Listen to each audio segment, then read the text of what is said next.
I think this is a great, element of hope for all artists, is that you have to realize you're not trying to fight James. When I sit down at the keyboard, I'm not trying to fight James Joyce. I'm not trying to knock him out.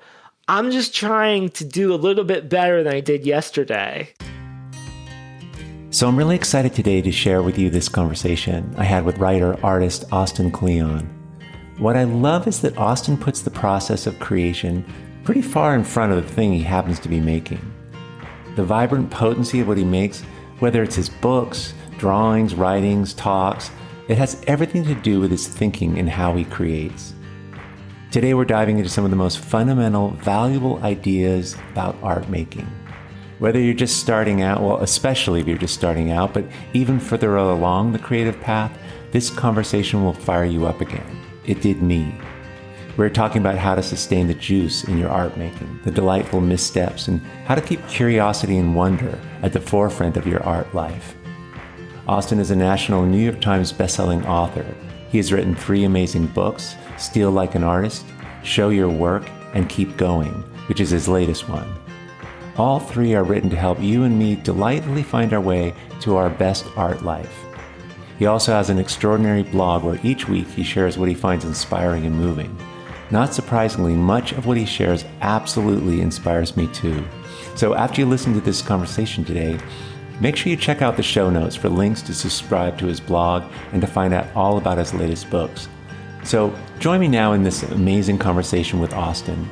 He's a student of life and art first and foremost, a fellow explorer who so generously reports back to us all he is learning, and in his just super beautiful, simple quest, just creatively do a little bit better than he did yesterday.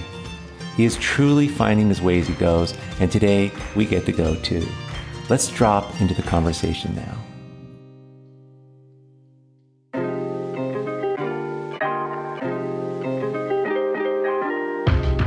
Welcome to Art2Life, a podcast for the creatively curious. My name is Nicholas Wilton, and each week I'll help you rediscover not just the art of your life, but the art in your life.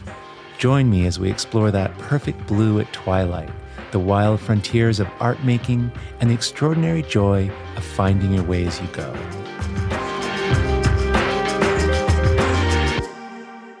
Austin, thank you so much for being here. Austin is joining us. He's an amazing writer. He describes himself as a writer who draws. He's a national New York Times bestselling author. He's got these 3 amazing books, Steal Like an Artist, Show Your Work, and Keep Going, which is his latest book. And we'll be kind of diving into all of these a little bit, all the thinking. And he's got an amazing blog where he just shares incredible content. So being connected to Austin, you're just connected to a whole world of wonder and enchantment. And listen, thanks so much for being here. It's really a privilege to talk to you. I'm super excited. Thank you for having me. So here's where I want to go with this, because the whole Art2Life is, my whole platform is built all around kind of like helping artists move along through this journey and make their art in a sustainable way that like keeps them going.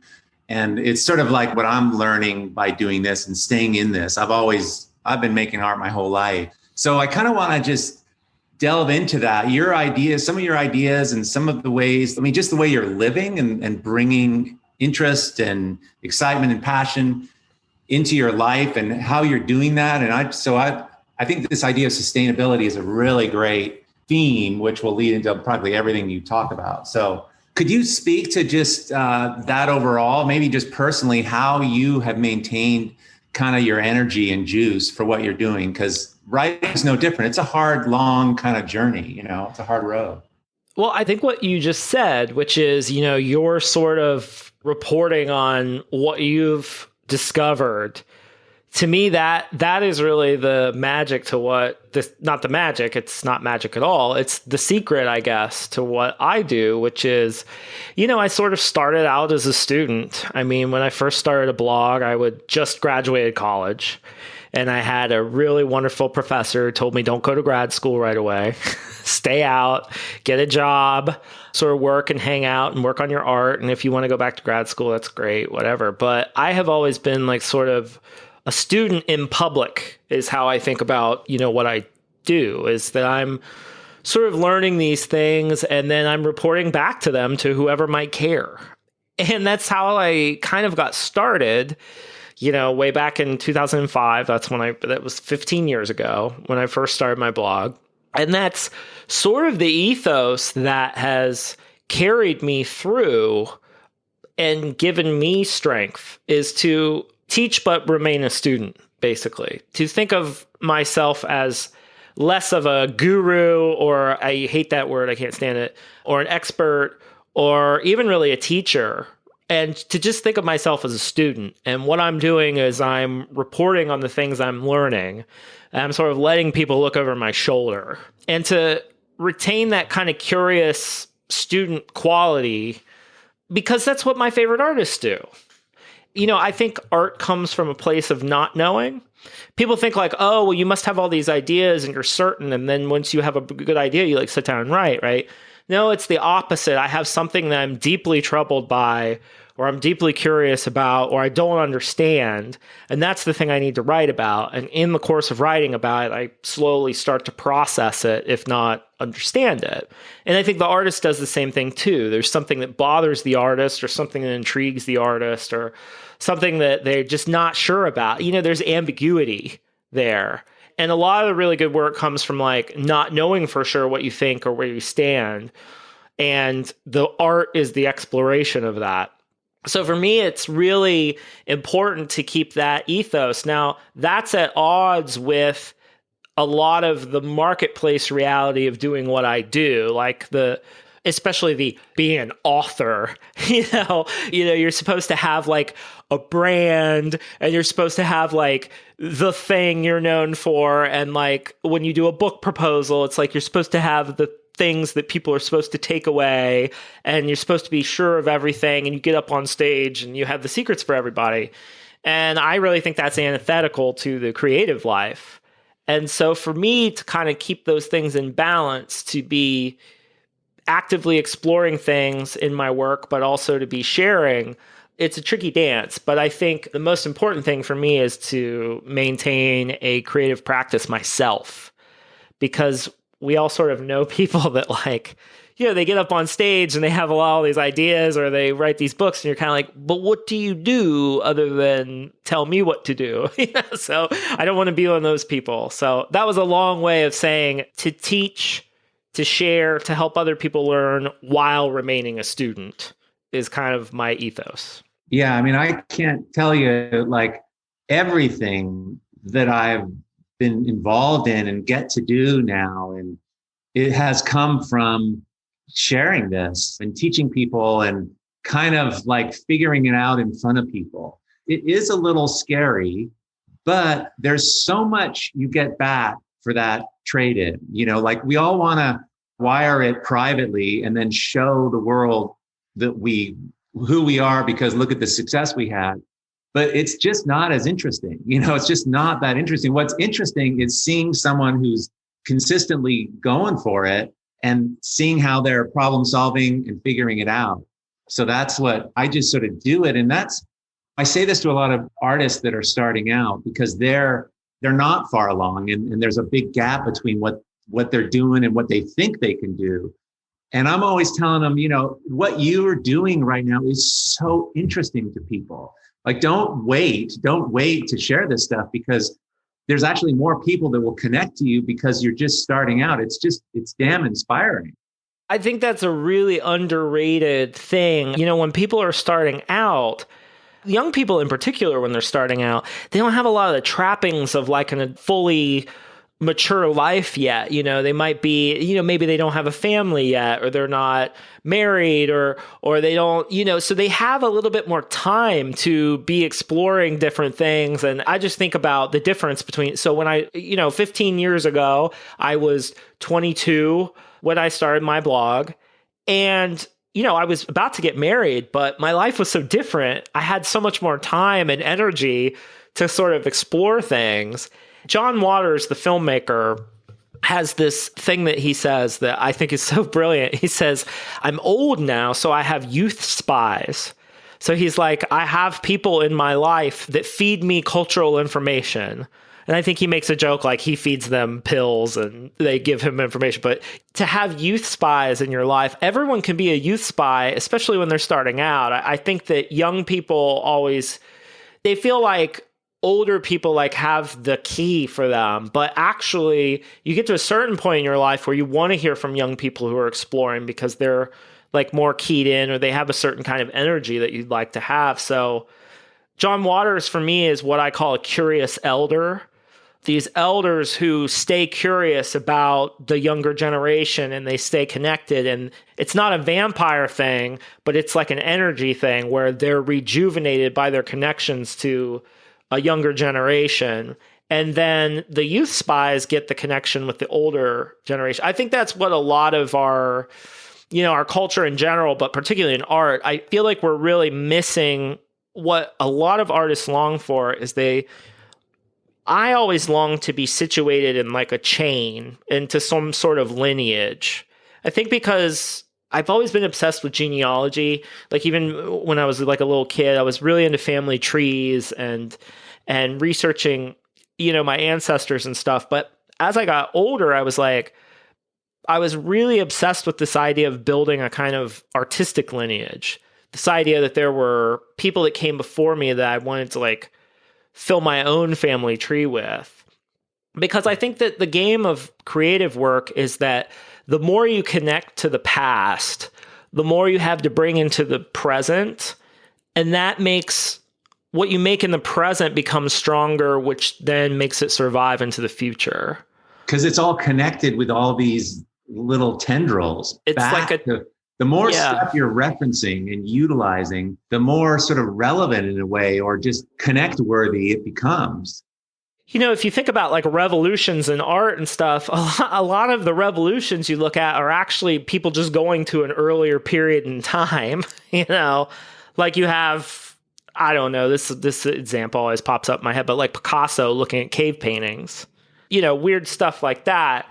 But I often find that the word conservative has been co-opted. It means something different to us now than the true meaning of the word, which is to just kind of like protect things from the past, to conserve, And I think that art can do that too. People focus so much on the new in art, but I think art, when it's really kicking, it's more about giving people a way of processing the world, like a new way of looking or a new way of thinking about the world.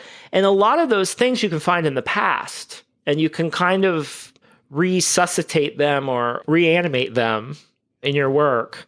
I think that's what makes Steal Like an Artist kind of a sleeper. The thing that I think makes Steal Like an Artist work is that it seems like a very bratty, millennial kind of thing, but it actually has a pretty conservative message, which is know what came before you so that you can steal from it and do new things. It has that ethos behind it that, I think the brattiness of Steal Like an Artist like gets people in, but then I think the message of the book is actually fairly old-fashioned.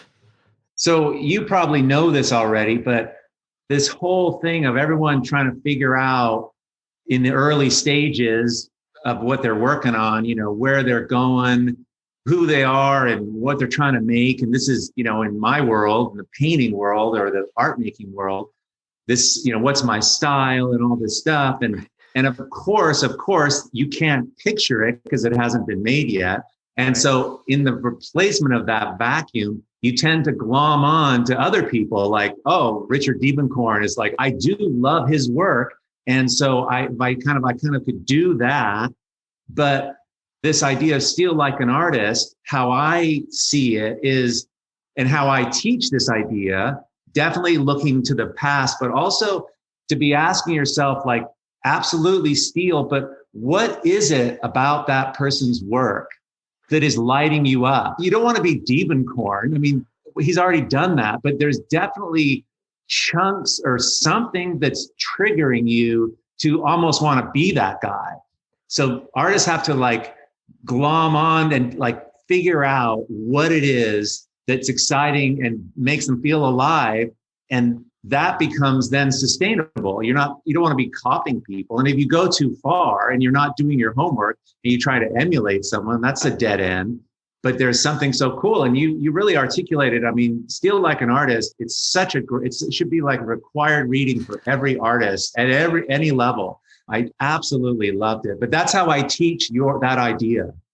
It's stealing the thinking behind the style instead of the style itself. So when people think about style, they think of it as all aesthetic or all looks and stuff. Whereas in my mind, style is sort of the struggle of the artist. They're like ideas and their materials. Like I've heard some cartoonists talk about like, I have in my head what it needs to be. But what comes out of my hand, the gap between what's in my head and the hand, that's my style. That idea that it's the artist kind of working against their limitations in a sense that leads to the style. I think a lot of this is like, it's trying to get below the surface, right? It's not just skimming what we think of as style off of an artist. It's really digging into like, okay, well, how do they look at the world? What was the context of the work and what were they doing? What were they trying to do? What were they kind of like rubbing up against? Like, I think for me, like someone like David Hockney is really interesting for me because no way I would ever be able to draw. I mean, I would have to, first of all, Hockney was drawing like that when he was like 18 or something. I mean, but the thing that I take from Hockney is not that I try to work like him. I try to think there are so many more interesting things to take from him for me, which is how do we use new technologies that come along? How do you stay curious about new technologies that come along? Because if you look at Hockney's work, there's always the hand there. There's always drawing that's sort of the middle of it and painting and the figure. But he's like, okay, the fax machine comes around. Well, maybe I could do some fax machine art. Or, the iPad comes along. Oh, maybe I can, paint fresh flowers for my friends and email it to them. Oh, this Polaroid camera is kind of interesting. Maybe I can make collages out of Polaroid. So it's this idea of there are so many more interesting things to steal from David Hockney than just like whatever his style might be. It helps when the artist is open about their process. I mean, I think of Hockney as someone who has been very open about how he looks at paintings, how he thinks about perspective, and that kind of thing. And so that helps a lot when people are open, but you can always crack that stuff. You can always. And I think it's important for artists to, definitely understand that thinking, but also pull from that what it is that they want to use, right. I mean, I love that idea that, Hockney, he's an Englishman who moved to California, and his perspective, he's showing us California, all the LA and all that, and it's such a different way.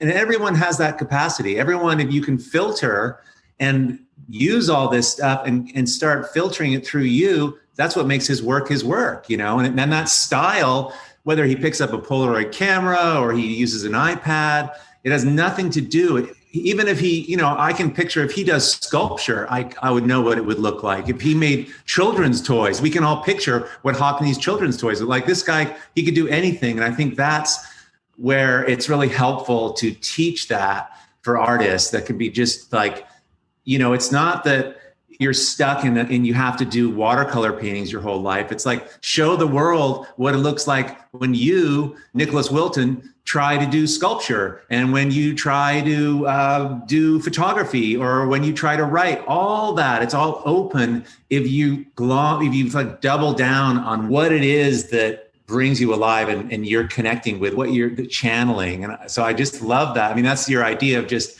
going around like curating and discovering stuff in your world. And I think for an analytical person, so I think left brain, right brain is a metaphor, and it can be somewhat useful or helpful. I'm someone who has a real analytic side to me. I'm not all like kind of, so for me, there's an algebra to it. There's a puzzle pieces element of simply conceptually, you could just switch some things.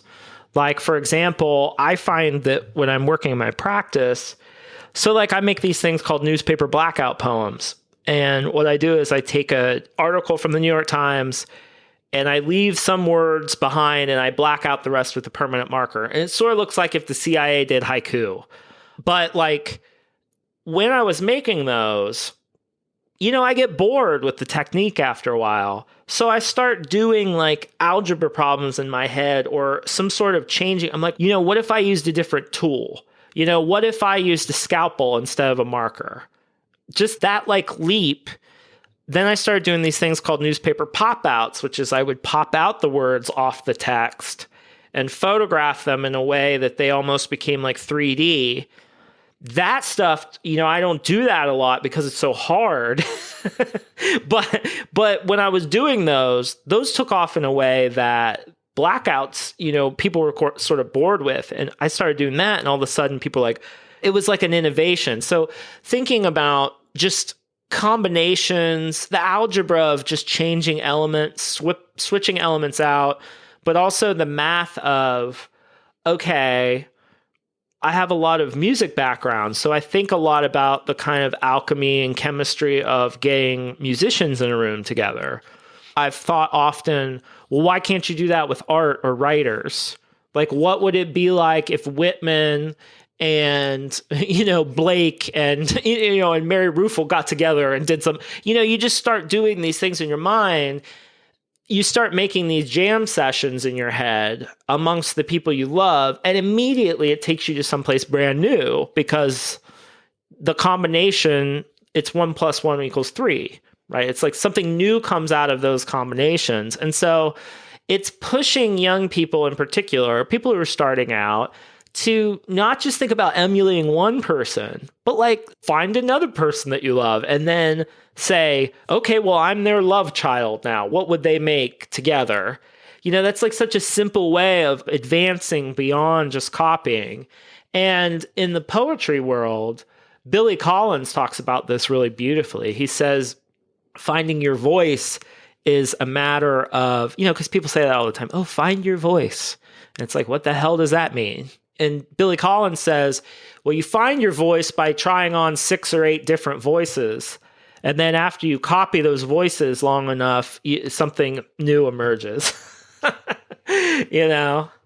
Yeah, totally. Like I teach this 3-month-long intensive art workshop. And, and I'm teaching these, it's sort of like abstract thinking for art making. And so we have all these artists there, and we have a lot of people that are kind of starting out, but it's also for advanced artists. And I'm the guy, I can only draw and paint in a certain way. And so I'm talking about these principles, and it's inevitable that people are kind of emulating that a little bit. And, like my nightmare is that I create people that make art like mine, right? I that's not my intention. And I understand why it can kind of happen because that's the default. What I tell people is like, yeah, I know that don't worry about it so much, but it will get pretty boring for you. It does get boring copying somebody. And then you do what you're saying, it's like, well, what if I, actually I like sewing a lot. I'm going to start bringing that into my painting, and off you go, Yeah. I'm sensitive as a teacher towards, of course, I'm not even sure I consider myself a teacher, but I make these tape collages where I just take tape, like transparent tape you'd buy at, Office Max and magazines. I make these collages out of them, and everybody wants to know how they're done. And people just hound me all the time. They're like, and I'm the show your work guy, right? So I'm supposed to tell them exactly how I do them.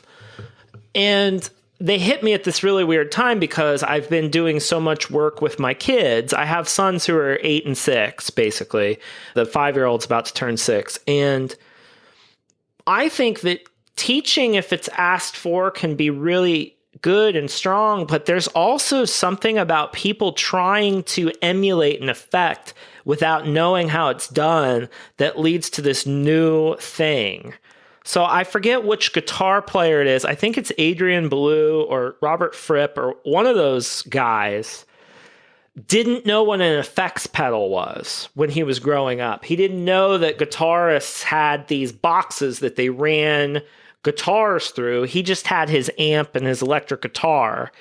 So he would find ways of emulating these sounds without stomp boxes or distortion pedals or things that... So he created this whole style of playing without any instruction, without knowing what he was doing. Nowadays, this is what I worry about.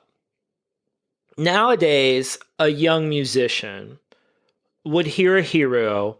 They would have, if you want to sound like Jimi Hendrix, there's a million YouTube videos you can watch to figure out what effects pedals Jimi Hendrix used. You can figure out what he played this way. Here's how to do it, blah, blah, blah. There's like all this instruction on how to sound like him immediately at your fingertips.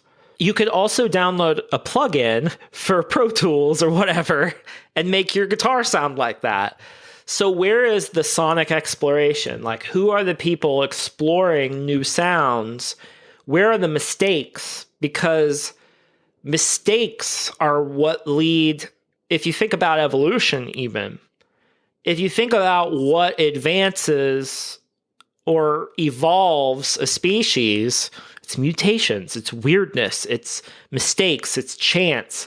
Where is that room for that in the culture right now? I worry about if everyone is told immediately how to do things, where is their capacity for exploration? How do they develop the tools of exploring, being messy, actively inviting mistakes? Because that's something that happens with me when I work is I'm almost like, I want to mess up. It's very hard to mess up on the computer. Like, because when you're clicking around on Photoshop, for example, I mean, you can make mistakes with Photoshop. You can make weird filters happen or whatever. It's much easier when you're like drawing to make a wrong line and then say, well, wait a minute, what's that mean? Do I work with this? There's no undo button here. What do I do next? You know what I mean? So to me, it's also a matter of changing artists' ideas about what it's like to make art in the first place. It's not about having an idea or a vision and then executing it. It's about exploring materials. It's about being open to experiences. One of my favorite artists, Linda Berry, she says, we go to the page to have an experience. That's what children do. When they pick up a marker and they stare at a blank page, they're creating a world. They're making an experience.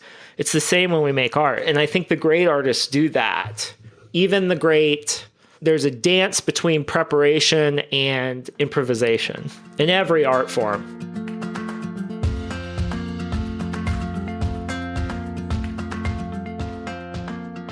I don't know if it's just cultural or just a human nature, but we're talking about like keeping your juju, keeping your momentum going to the state of thinking about making something.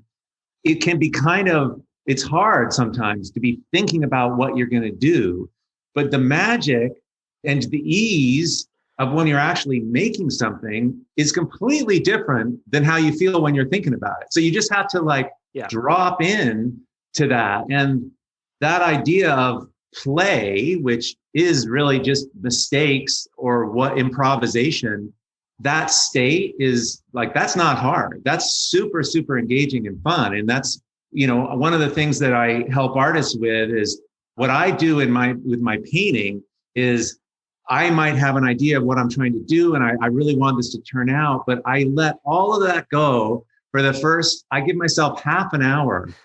And dude, you should see it, man. I go crazy, man. I paint, I just experiment.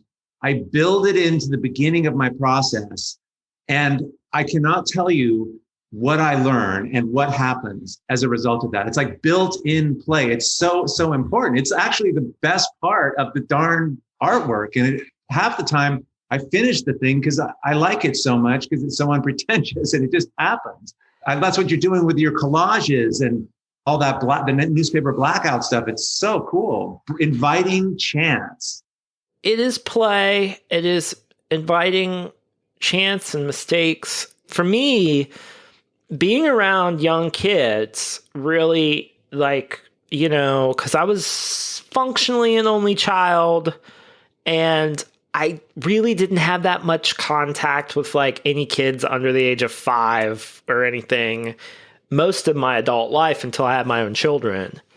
And being around my sons and, it's changed so many ideas I had about play and art and creativity, and it shook up my own practice.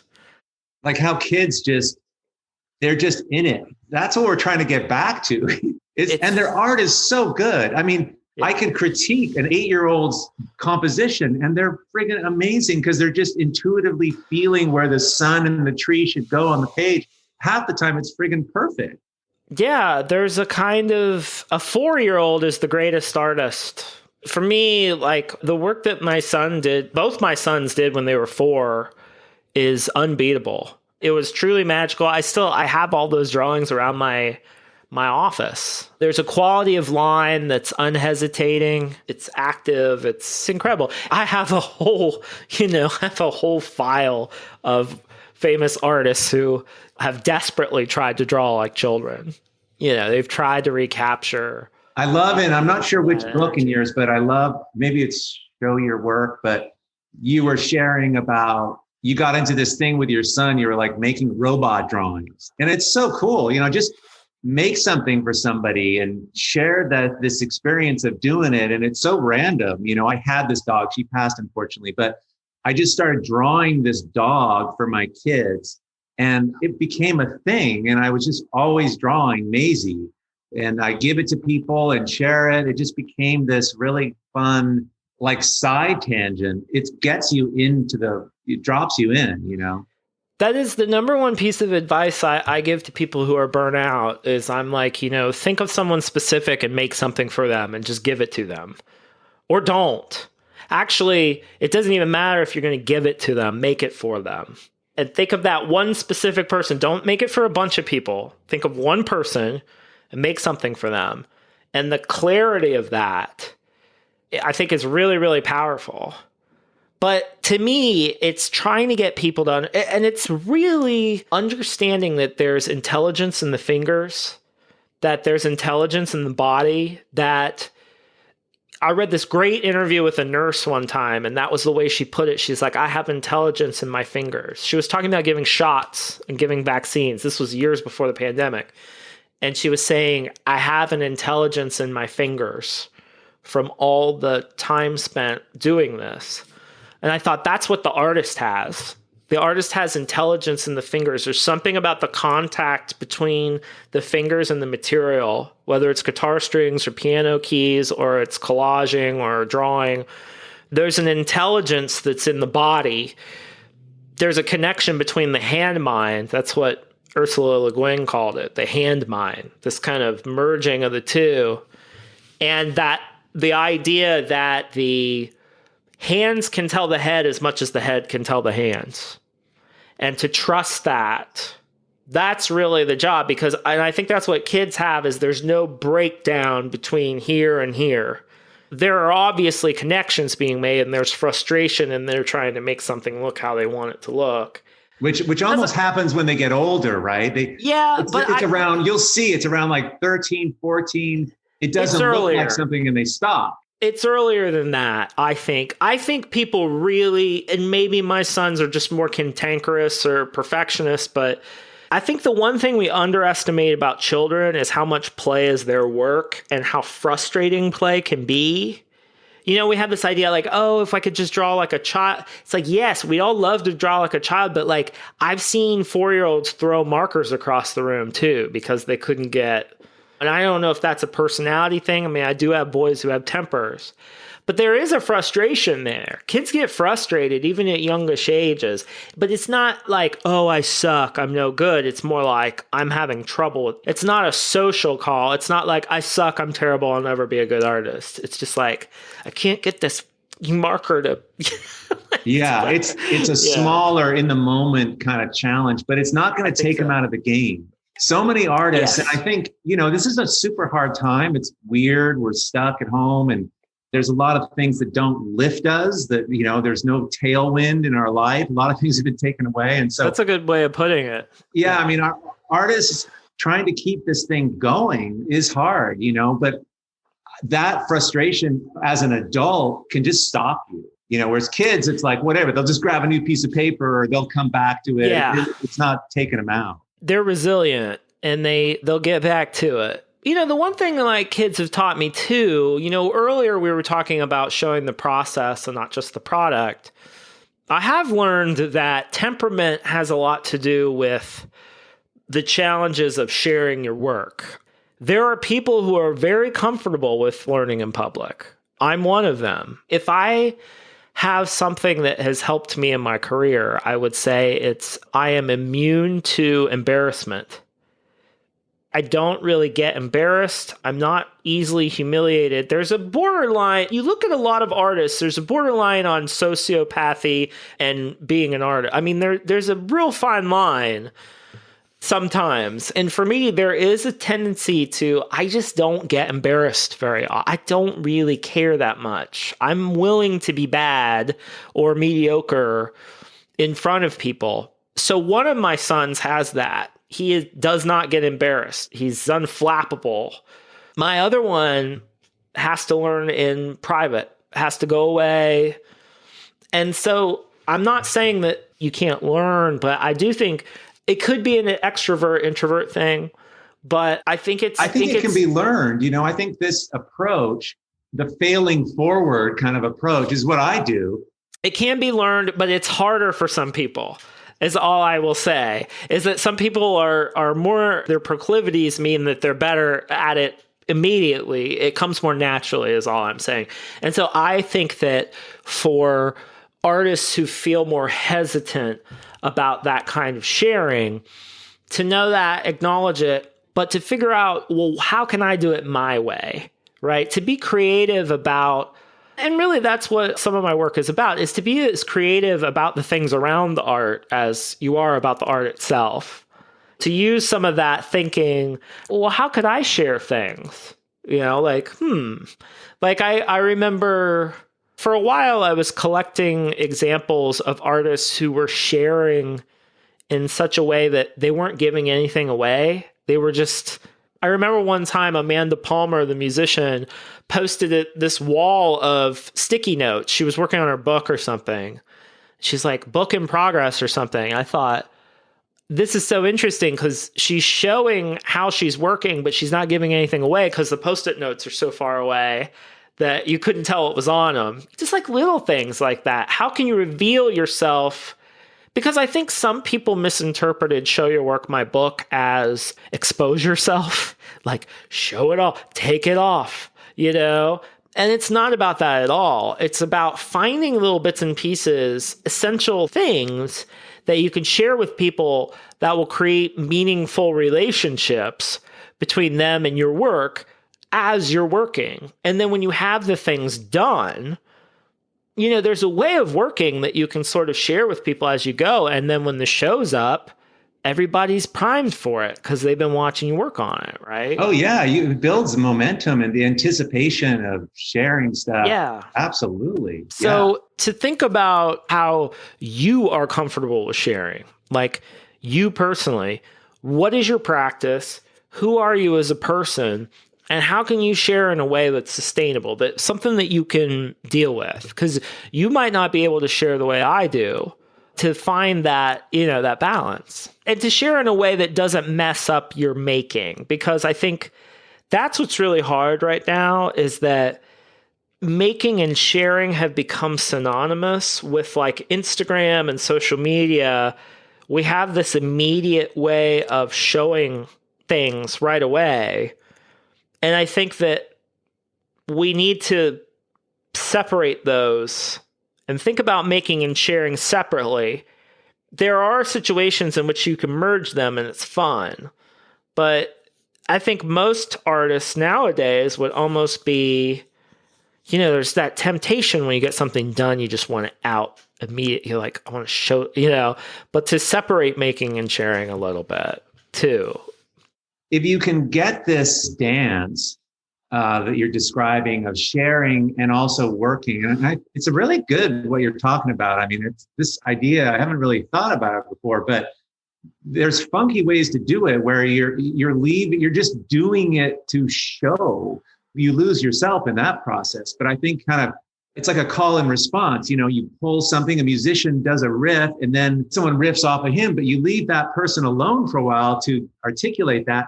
And then someone just goes, and then you let that person go, and then you respond to that. Like there's a give and take. But I think that if you can get that for the way it works for you, that is such a momentum. That creates such momentum and interest. And I mean, dance is a beautiful way to put it.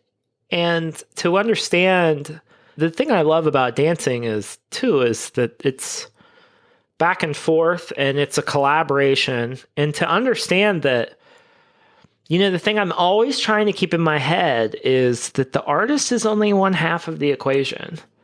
The person on the other side completes the work. Always. It's easier to think that way.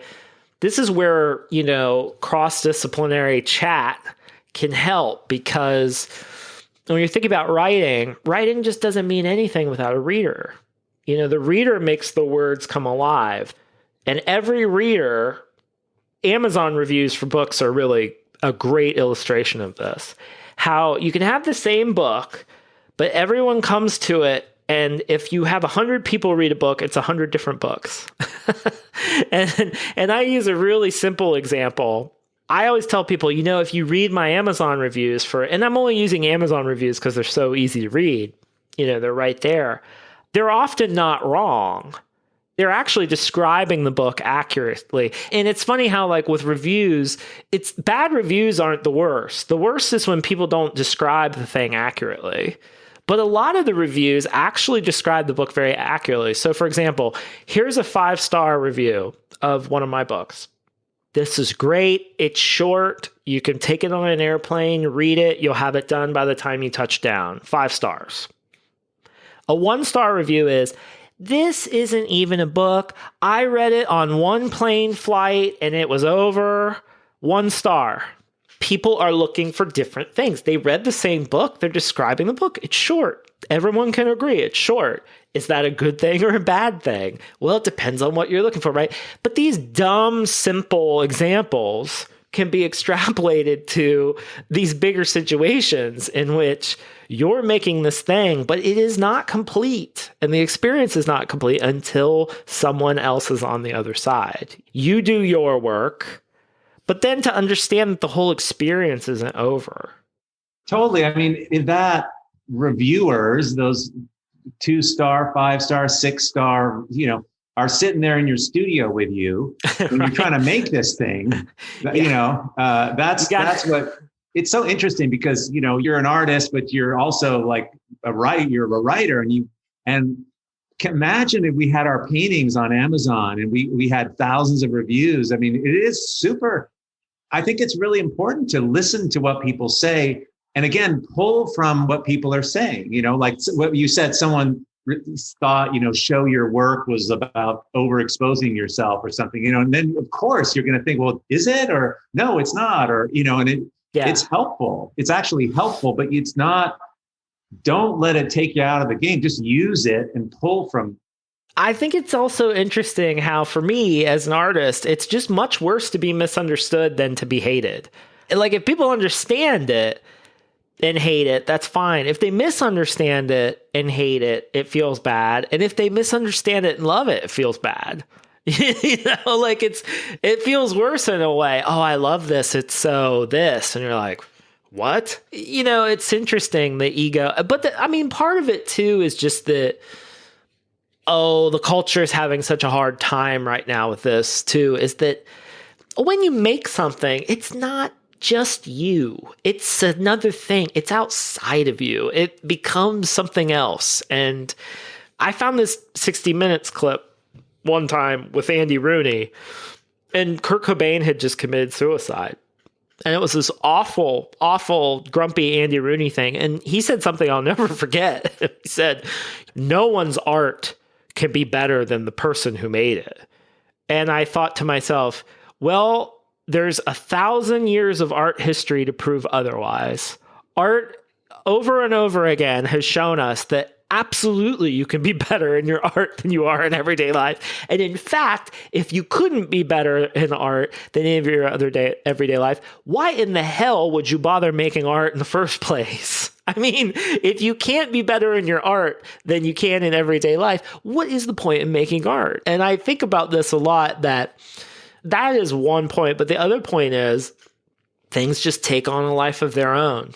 When you put things out in the world, they can become different things than you imagine for them. I mean, they can start symbolizing something different. They can be co-opted by people that you don't want them co-opted by. I'm thinking of the Pepe the Frog guy. How I forget his name. There's a documentary out about it that I haven't seen, but that just sprang to mind. There's all kinds of things that happen. It's like kids in a sense. It's like you raise the kid. I hate talking about art in terms of like, oh, they're my babies, I can't pick a favorite. But there is a sense that you do this certain work and then they kind of have lives of their own. Yeah, they're out in the world and things happen to them and take on their own lives, Yeah, I describe it like, you're making shit and you make a picture and then you throw it behind you and then you make another one and there's this trail of things behind you arcing back, like there's stepping stones and people are like picking through it and people are copying it and people are, and you want to be kind of like looking, it's interesting, but it's really what's happening right in front of you. This next thing you're doing is where the focus is. And that's so hard as a writer because there are release cycles. And I know artists deal with this too. They have like a new show that's coming up or whatever, but oftentimes you have to be in display mode with something or promotion mode with something when your mind really needs to be on this other thing that you're working on. Like it's very frequently for writers, for example, they've had the book done for a year before it comes out.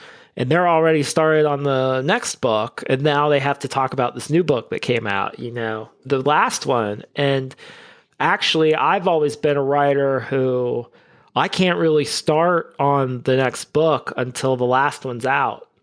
And that hobbles me in a lot of ways because really, for a variety of reasons, both creative and financially, you really should have the new book working. You should have it almost on its way before the last one comes out. I see. You're dealing with it. You're dealing with this forced sort of market cycle. I never thought of that. But I think everyone sort of has this. Like musicians have this, artists have this idea that sometimes you have to I think every artist feels this way after you finish something. It kind of they call it execution. And I like that word because it's kind of dead to you after you're done. Once you execute something, it's dead, And so once you finish something, once you execute a project, it's kind of over for you. And it can be very hard to go back to that place of who you were when you made something or said something or did something. It's very tricky. To showcase it and to pump it up and be excited when it's like, actually, I did that 6 months ago, and now I'm doing this.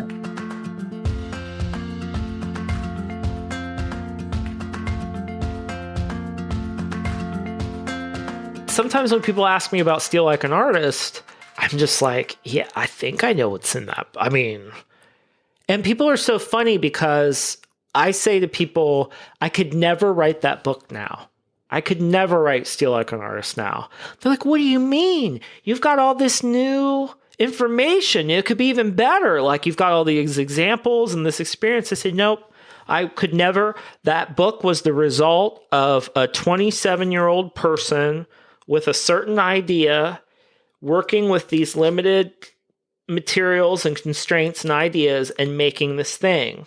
I could not sit down and do that again. There was it was a moment in time, and people have a really hard time accepting that when I say it. They say, what do you mean? And I'm like, you can't. The reason people read books by writers of different abilities, for example, this is my opinion. This is not, I'm not going to say this is absolute truth, but to me, there are writers that hit at different levels, and there are certain writers of different talents. But I think what people really respond to is the way people work against their limitations. So I really think James Joyce is one thing, right? Reading Ulysses or whatever, that's one thing. Herman Melville, reading Moby Dick or whatever. Lee Child, I think when he writes a Jack Reacher novel he's pushing the edge of his abilities. And I think when people ranked writers, they would never say, well, Lee Child's as good as James Joyce, but Lee Child is just as good in some way at being Lee Child as James Joyce is at being James Joyce. Do you get what I'm saying? So I think this is a great, element of hope for all artists, is that you have to realize you're not trying to fight James. When I sit down at the keyboard, I'm not trying to fight James Joyce. I'm not trying to knock him out. I'm just trying to do a little bit better than I did yesterday. Which is what he was doing. That's what we're all doing. Exactly. To try to take it right up to the edge of what I can do, Yeah. I love that. I love that idea, man. And because it's like we can all play. We can all participate in that. It's just great art comes out of that vulnerability and that edge of figuring it out at any level. For anybody, it's available for that. Is available for everyone. I always say, to students, and the experiences you have, like when you eat a really amazing peach, like when Picasso ate one of those, he didn't taste better to him. It's like, it's just as good to you. You have the same material. You know what I mean? Yeah. It's hopeful. I think it's hopeful.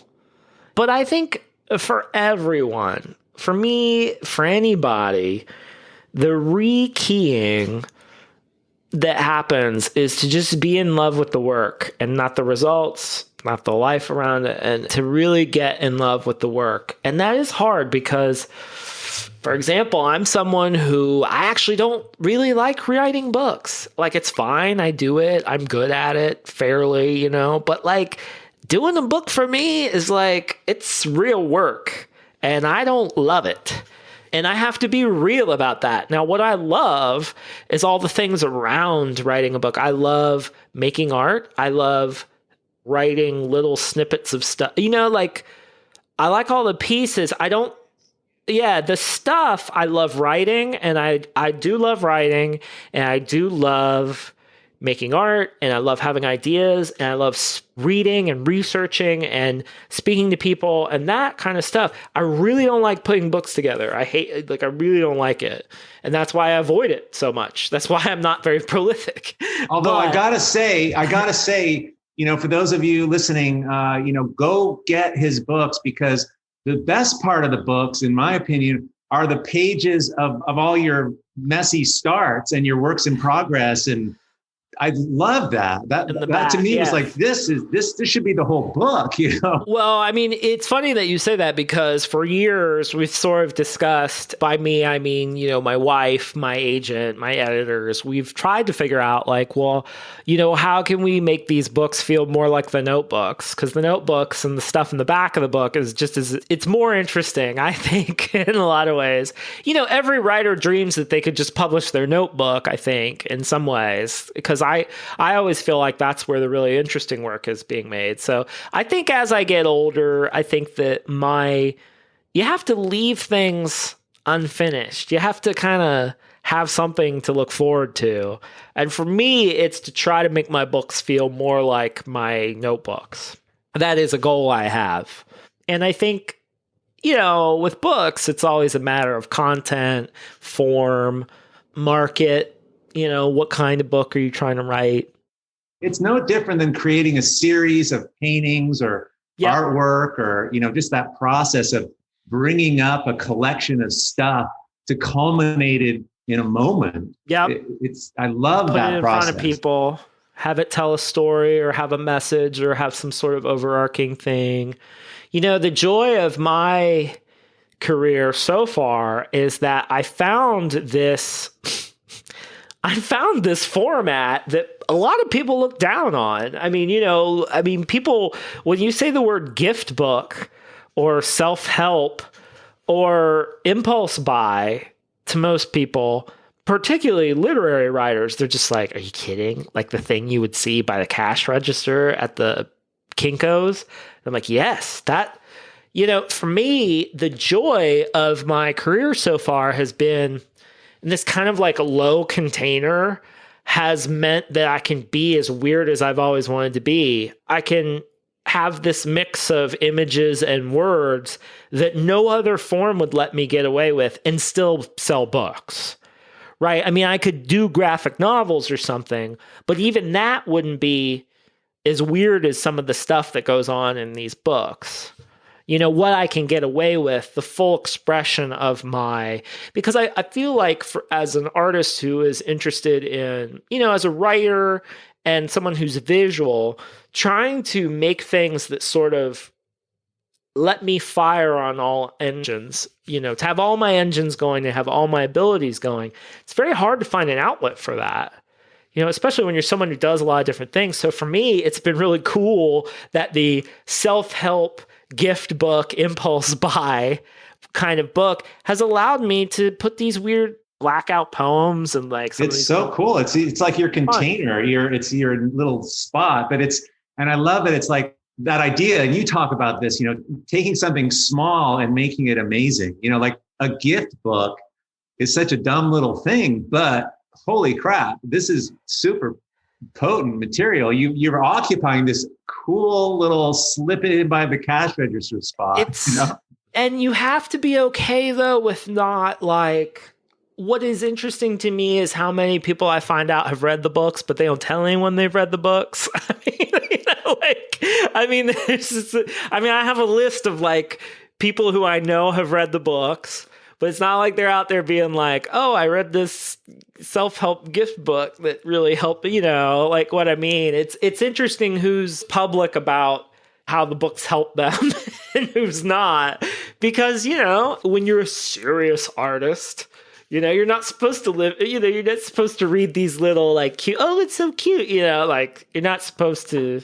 So it's a tricky dance, but that's the kind of perverse pleasure that's the tricks. I don't know that it's a trickster. It's a playfulness that I love. I love low forms. I love thinking about what you can do with quote unquote low forms. I've always said if I wrote for you know, because every once in a while, you know, I'll talk to a producer or something and they'll be like, have you ever had an idea for TV or something? I'll be like, if I did TV, I'd want to do something real, something other people would sniff at, like a sitcom, or give me some low form that no one cares about. That would be what I would, you know, want to do. Because I could see some animation or figures made out of black sticky tape. That, yeah, you know, like use duct tape. You know, I would want to do something real low budget and sort of people sniff at, and then see what kind of weirdness we can imbue it with.